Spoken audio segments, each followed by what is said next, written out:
Bismillahirrahmanirrahim. Assalamu alaikum dear students, how are you? I hope you will be fine. This is new syllabus mathematics book 2 और आज हम कर रहे हैं direct and inverse proportion का first question exercise 1A में से। ठीक है, यहाँ पर जो क्वेश्चंस हैं वो बिल्कुल वैसे ही हैं जैसे कि हम ग्रेड 5 के अंदर रेट के क्वेश्चंस करते हुए आए हैं, यानी कि अगर एक यूनिट की कॉस्ट हमें पता हो तो हम आराम से नंबर ऑफ़ यूनिट्स की कॉस्ट फाइंड आउट कर सकते हैं। ठीक है, तो इसी को हम रेट कहते हैं और इसको हम डायरेक्ट प्रोपोर्शन के लिए भी यूज़ करते हैं। इसका क्या मतलब है कि जब दो क्वांटिटीज़ ऐसी हों कि एक क्वांटिटी के इंक्रीज़ करने से दूसरी क्वांटिटी खुद ब खुद इंक्रीज़ कर जाए, तो ऐसी दो क्वांटिटीज़ के बीच में जो प्रोपोर्शन होता है उसको डायरेक्ट प्रोपोर्शन कहते हैं। क्या मतलब इस बात का मतलब ये है कि अगर मैं एक बुक ख़रीदती हूँ और उसकी प्राइस मेरे फॉर एग्ज़ाम्पल 10 रुपीज़ है, ठीक है, या 100 रुपीज़ है। अगर एक बुक की कॉस्ट 100 रुपीज़ है तो अगर मैं ज़्यादा बुक्स ख़रीदूँगी तो प्राइस भी ज़्यादा होगी। ठीक है, लेकिन अगर मैं कम बुक्स ख़रीदूँगी तो प्राइस कम होगी। तो जब नंबर ऑफ़ बुक्स इंक्रीज़ होंगी तो प्राइस भी इंक्रीज़ होगी, जब नंबर ऑफ़ बुक्स डिक्रीज़ होंगी तो प्राइस भी डिक्रीज़ होगी। ऐसी दो चीज़ों के बीच में जो प्रोपोर्शन होता है उसको डायरेक्ट प्रोपोर्शन कहते हैं। ठीक है, तो ऐसी दो क्वांटिटीज़ के बीच में प्रोपोर्शन फाइंड आउट करने के लिए हम एक डायरेक्ट मेथड यूज़ करते हैं और उसके अंदर हम क्या करते हैं, x1 upon y1 is equals to x2 upon y2। ठीक है, इस तरह से करके हम इसको सॉल्व करते हैं। जो दो क्वांटिटीज़ हमें गिवन होती हैं उसकी मदद से हम वहाँ पर जो प्रोपोर्शन है फाइंड आउट करने की कोशिश करते हैं। अब देखो यहाँ पर हमसे कह रहे हैं 108 identical books have a mass of 30 kgs। ठीक है, हमें यहाँ पर बता रहे हैं कि अगर एक 108 बुक्स हैं एक जैसी और उनका टोटल मास 30 किलोग्राम्स है। ठीक है, यानी एक साथ 108 बुक्स रखी हैं और उनका जो मास है वो 30 kg है। तो यहाँ से मैं इजीली फाइंड आउट कर सकती हूँ कि एक बुक का मास कितना होगा। ठीक है, हम क्या करेंगे, 30 किलोग्राम्स को डिवाइड कर देंगे 108 से, क्योंकि 108 बुक्स का मास अगर 30 kg है तो वन बुक का मास 30 डिवाइडेड बाय 108 होगा। यहाँ से मुझे एक बुक का मास पता चल जाएगा और उसके बाद मेरे पास जितनी भी बुक्स हों मैं इजीली उसको मल्टीप्लाई करके फाइंड आउट कर सकती हूँ कि इतनी बुक्स का मास कितना होगा। लेकिन ये यूनिटरी मेथड कहलाता है। तो अगर प्रोपोर्शन का मेथड हमने यूज़ करना हो तो उससे हम किस तरह से अपने क्वेश्चंस को सॉल्व कर सकते हैं, उसके लिए आपने सिर्फ और सिर्फ आराम से ये बात समझनी है कि हमें जो दो क्वांटिटीज़ गिवन है जिसके बीच में डायरेक्ट प्रोपोर्शन है उसको हमने आइडेंटिफाई करना है। यहाँ पर हमसे कह रहे हैं 108 identical books have a mass of 30 kgs। अगर मैं यहाँ पर 108 को सपोज कर लूँ कि ये मेरे पास x1 है और ये मेरे पास y1 है। ठीक है, तो ये आ गई मेरे पास नंबर ऑफ़ बुक्स और ये आ गया मेरे पास मास। ठीक है, तो एक चीज़ हमने x से सपोज़ की, दूसरी चीज़ हमने y से सपोज़ की। ठीक है, तो उसके बाद हमसे कह रहे हैं फाइंड द मास। अब जो मास है हमने उसको किससे सपोज़ किया है, y से, तो हमें क्या फाइंड आउट करना है, y2। Find the mass of 150 such books. अगर हमारे पास 150 बुक्स हो, हमने 108 को x सपोज़ किया था, बुक्स को हमने x सपोज़ किया था 108 बुक्स को। ठीक है, तो 150 बुक्स को हम क्या सपोज़ करेंगे, x2। अब ये जो क्वांटिटीज़ आपने सपोज़ की हैं इसको आपने फार्मूले में पुट कर लेना है। तो अब फार्मूला आपने याद रखना है कि डायरेक्ट प्रोपोर्शन के लिए हम कौन सा फार्मूला यूज़ करते हैं। आप चाहो तो आप इसके लिए ये फार्मूला भी यूज़ कर सकते हो, x1 upon y1 is equals to x2 upon y2। ठीक है, और चाहे तो आप इसके लिए ये फार्मूला भी यूज़ कर सकते हैं, x1 upon x2 is equals to y1 upon y2। अब जिसको हमने x1 सपोज़ किया है तो क्या है वो 108, तो हम यहाँ पर 108 रखेंगे। जिसको हमने y1 सपोज़ किया है वो क्या है 30, तो हम डिनोमिनेटर में यहाँ पर 30 रखेंगे। इज़ इक्वल्स टू y2 हमने किसको सपोज़ किया है, तो y2 हमें फाइंड आउट करना है, फाइंड द मास ऑफ। ठीक है, मास हमने फाइंड करना है, दूसरा मास, पहला मास y1 था तो दूसरा मास हमें पता ही नहीं है, वो हमने फाइंड करना है। तो उसकी जगह पर हम रखेंगे y2 मास हमें फाइंड आउट करना है तो हम इसकी जगह पर y2 यहाँ पर रखेंगे और हमें यहाँ पर जो नंबर ऑफ़ बुक्स हैं वो बताई हुई हैं, x2 की जगह पर हमने क्या सपोज़ किया है 150। ठीक है, तो अब इसी तरह से चाहे आप इस फॉर्मूले से करें चाहे आप दूसरे फॉर्मूले से करें। x1 क्या है 108 और x2 क्या है 150। ठीक है, y1 क्या है 30 और y2 क्या है तो y2। अब हमने क्या करना है, चाहे इस मेथड से करें चाहे इस मेथड से करें, आप यहाँ पर देख सकते हैं कि दोनों मेथड से आंसर आपका सेम आएगा। ठीक है, बस फॉर्मूला आपने सही याद रखना है, चाहे x1 y1 को एक साथ रखो चाहे x1 x2 को एक साथ रखो, आपका आंसर सेम आएगा। तो अब यहाँ पर हम सबसे पहले करेंगे क्रॉस मल्टीप्लाई। क्रॉस मल्टीप्लाई का मतलब है 108 को हम y2 के साथ मल्टीप्लाई कर देंगे, ठीक है, और 150 को 30 के साथ मल्टीप्लाई कर देंगे, ठीक है। अच्छा, यहाँ पर हम क्या कर रहे हैं, दूसरी साइड पर 108 को y2 के साथ मल्टीप्लाई कर देते हैं और 30 को 150 के साथ मल्टीप्लाई कर देते हैं।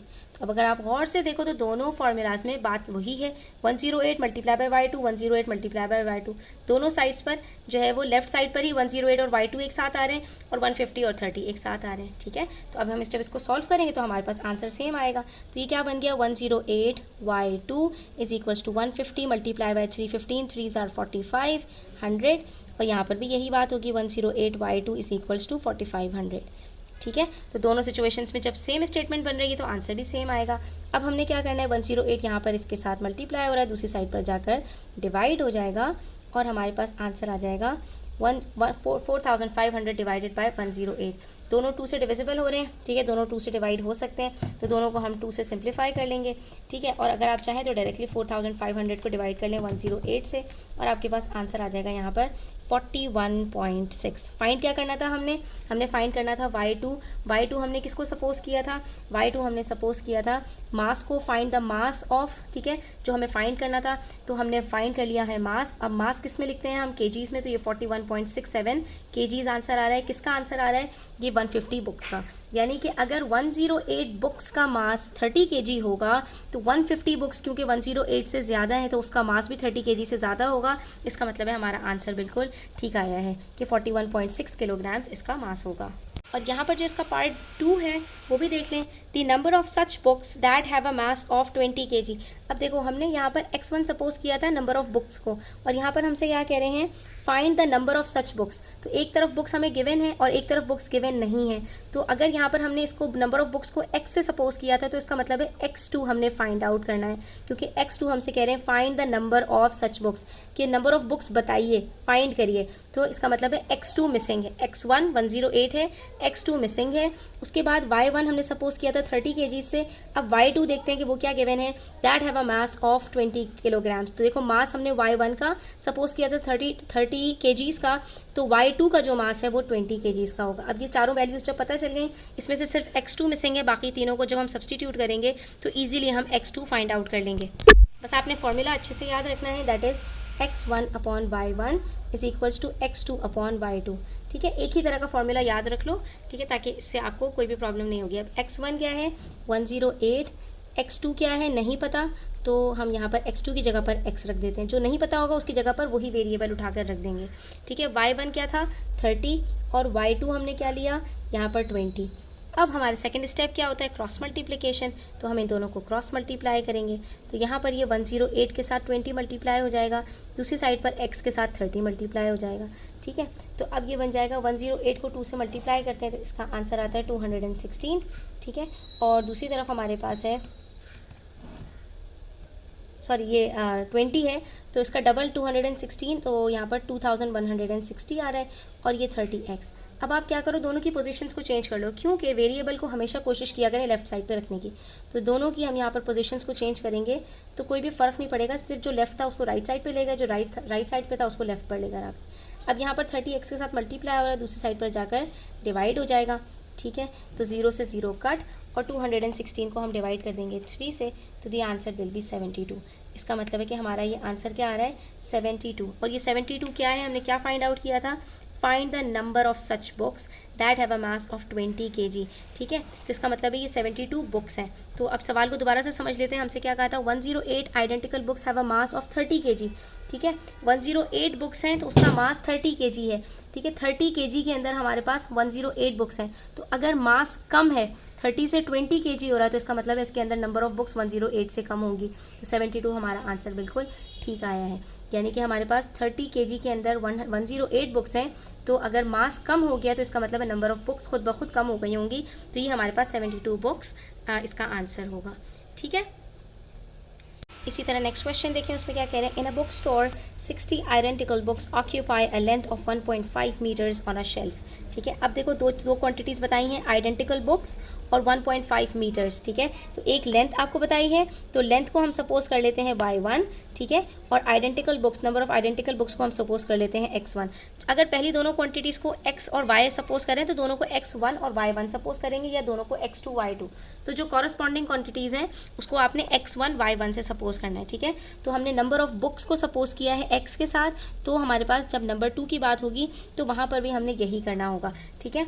तो अब यहाँ पर हमारे पास x1 अगर नंबर ऑफ बुक्स है और आगे हमसे कह रहे हैं फाइंड द लेंथ ऑक्यूपाइड, तो लेंथ इसका मतलब है हमने फाइंड करनी है, और लेंथ को हमने किससे सपोज किया था, y से, तो इसका मतलब है y2 हमने फाइंड आउट करना है। और नंबर ऑफ बुक्स को हमने सपोज किया था x1 से, तो यहाँ पर कह रहे हैं बाय 50 सच बुक्स, तो नंबर ऑफ बुक्स हमें यहाँ पर जब गिवन है तो ये 50 क्या होगा, x2। तो इसका मतलब है x1 60 है, x2 50 है, y1 1.5 मीटर्स है और y2 हमने फाइंड आउट करना है। तो हम इसको फॉर्मूले में पुट करेंगे और हम इसको फाइंड आउट कर लेंगे। फॉर्मूला आपने याद रखना है x1 अपॉन y1 या x1 अपॉन x2, दोनों सिचुएशंस में सेम बात हो जाएगी, ठीक है। और दूसरी साइड पर x2 अपॉन y2, ठीक है। अब हमने क्या करना है, क्रॉस मल्टीप्लाई करेंगे। तो x1 हमने सपोज किया 60, x2 हमने सपोज किया 50, y1 हमने सपोज किया 1.5, y2 हमने सपोज किया y2, क्योंकि y2 हमने फाइंड आउट करना है। अब क्रॉस मल्टीप्लाई करेंगे तो 60 y2 के साथ मल्टीप्लाई होगा, ठीक है, और 50 1.25 के साथ मल्टीप्लाई होगा, ठीक है। अब जब हम इन दोनों को मल्टीप्लाई करेंगे तो ये क्या बन जाएगा, 60y, इसको हम y2 को y सपोज कर लेते हैं, और 50 को मल्टीप्लाई करेंगे 1.5 से, तो हमारे पास आंसर क्या आएगा, 75, ठीक है। ये हमारे पास आंसर आ गया, ठीक है। अभी हमारे पास यहाँ पर 60 इसके साथ मल्टीप्लाई हो रहा है, दूसरी साइड पर जाकर डिवाइड हो जाएगा। तो 75 को जब 60 से डिवाइड करेंगे so the answer will be, आप दोनों को 5 से सिंप्लीफाई करते जाओ, ठीक है, और आपके पास ये इजीली सॉल्व हो जाएगा, या फिर आप यहाँ पर साइड में डिवाइड करके चेक कर लें, ठीक है। तो 75 को अगर हमने डिवाइड करना है 60 से, तो 60 1 ज़ार 60, बच गया 15, पॉइंट लगाएंगे, 0 आ गया, 62 ज़ार 120, फिर पॉइंट की वजह से 0 लगाएंगे, 30 आ गया, ठीक है, फिर 0 लगाएंगे, तो हमारे पास ये 300 बन गया, और 6 5 ज़ार 30 होता है, तो 65 ज़ार 300 हो जाएगा, और ये कम्प्लीटली सॉल्व हो गया यहाँ पर। तो 1.25 आंसर आ रहा है वाई का। और ये किस चीज़ का आंसर था हमारे पास, हम क्या सपोज कर रहे थे, क्या फाइंड आउट कर रहे थे हम यहाँ पर, ये देख लीजिए, हम यहाँ पर फाइंड आउट कर रहे थे लेंथ, ठीक है। तो इसका मतलब है 1.25 मीटर्स लेंथ होगी 50 बुक्स के लिए। In a book store 60 identical books occupy a length of 1.5 meters. 60 books को अगर 1.5 मीटर्स की जगह चाहिए तो 50 बुक्स, क्योंकि 50 से कम है तो 50 बुक्स को कम जगह चाहिए होगी 1.5 से। और आप देख सकते हैं कि 1.5 और 1.25 दोनों में डिफरेंस है। कितने का डिफरेंस है तो आप यहाँ पर आइडेंटिफाई कर सकते हैं। तो आपको यहाँ पर ये पता चल जाएगा कि 1.5 से 1.25 कम कितना कम होता है, ठीक है। तो हम जब इसको सब्ट्रैक्ट करते हैं तो यहाँ पर 0 लगाएंगे, और ये सारी चीज़ें हम पहले कर चुके हैं अच्छी तरह से। 10 - 5 5 होता है, 4 - 2 2 होता है, तो 0.25 मीटर्स की लेंथ कम हो गई है, ठीक है। जब आपके पास यहाँ पर 10 बुक्स कम होंगी तो उसकी जो लेंथ है वो भी 0.25 मीटर्स से कम हो जाएगी, ठीक है। अब दूसरी तरफ हमारे पास क्या है, x1 y1 तो हमने ऑलरेडी फाइंड आउट किया हुआ, क्वेश्चन में ही गिवन होगा। x1 60 था, y1 1.5 था। अब नेक्स्ट पार्ट में कह रहे हैं the number of such books. अब हमने क्या करना है, find the number of books. Books को हमने किससे सपोज किया था, तो हमने x से सपोज किया था, तो इसको हम x से सपोज कर लेते हैं, ठीक है। ये हो गया हमारा x2, ठीक है। x1 हमारा 60 आइडेंटिकल बुक्स था, अब हमने बुक्स फाइंड आउट करनी है तो x2 हमने फाइंड आउट करना है। और दूसरी तरफ लेंथ थी हमारी y से, तो यहाँ पर कह रहे हैं the number of such books needed to completely occupy a shelf that is 80 centimetres long. अब यहाँ पर एक चीज़ बहुत इंपॉर्टेंट है स्टूडेंट्स, याद रखो जब भी क्वांटिटीज़ के यूनिट्स डिफरेंट होंगे, यानी एक का यूनिट कुछ और हो, दूसरे का यूनिट कुछ और हो, तो आपने वहाँ पर सबसे पहले यूनिट्स को सेम करना है। अब ये 1.5 मीटर्स है और यहाँ पर 80 सेंटीमीटर्स है। अब चाहे आप 80 सेंटीमीटर्स को 100 से डिवाइड कर लो, क्योंकि 1 मीटर में 100 सेंटीमीटर्स होते हैं, तो ये आपका 0.8 मीटर्स बन जाएगा। और चाहे आप यहाँ पर इसको 1.5 मीटर्स को 100 से मल्टीप्लाई कर लो तो ये 150 सेंटीमीटर्स बन जाएगा, ठीक है। जो भी आपको इजी लगता है आप उसको उस तरह से कर लो, मैं आपको दोनों मेथड से दिखा देती हूँ। सिर्फ ये आइडेंटिफाई कर लो, क्वेश्चन के अंदर x1 और y1 दोनों गिवन है। x1 60 है, y1 1.5 है, ठीक है। तो हमारे पास x2 क्या है, x2 हमने फाइंड आउट करना है, और y2 हमारे पास 0.8 मीटर्स है, ठीक है। सबसे पहले तो फॉर्मूला रिकॉल कर लो, x1 upon y1 x2 upon y2। x1 हमने 60 रखा और y1 150, ठीक है। और x2 हमारे पास x है और y2 हमारे पास 80। ये 1.5 मीटर्स को हमने 150 कर दिया, और इसी को हम इस तरह भी सॉल्व कर सकते हैं। 60 अपॉन 1.5 मीटर्स को 1.5 ही रहने दें, और यहाँ पर 80 को 0.8 कर दें, ठीक है, तो दोनों तरह से सॉल्व करके देख लेते हैं, जो भी इजी लगे आपको आप वो मेथड से कर सकते हो। यहाँ पर जो x2 था उसको हमने x सपोज कर लिया, जो भी अननोन वेरिएबल हो उसको आप अननोन वेरिएबल के साथ सपोज कर लें जिसको फाइंड आउट करना है। अब सेकंड स्टेप में क्या करते हैं, क्रॉस मल्टीप्लिकेशन, तो क्रॉस मल्टीप्लाई करेंगे 60 को 80 के साथ और x को 150 के साथ, तो ये हो गया 150x और ये हो गया 60 मल्टीप्लाई बाय 800, ठीक है। और यहाँ पर अगर इसको इस तरह से करते हैं तो 60 को मल्टीप्लाई करेंगे 0.8 से और x को मल्टीप्लाई करेंगे 1.5 से। इसमें क्रॉस मल्टीप्लिकेशन में बच्चों गलती नहीं करना, जो ऊपर वाले नंबर्स हैं वो अपनी जगह पर रहेंगे, जो डिनोमिनेटर्स हैं वो क्रॉस में चले जाएंगे, ठीक है। तो इट विल बी 1.5x।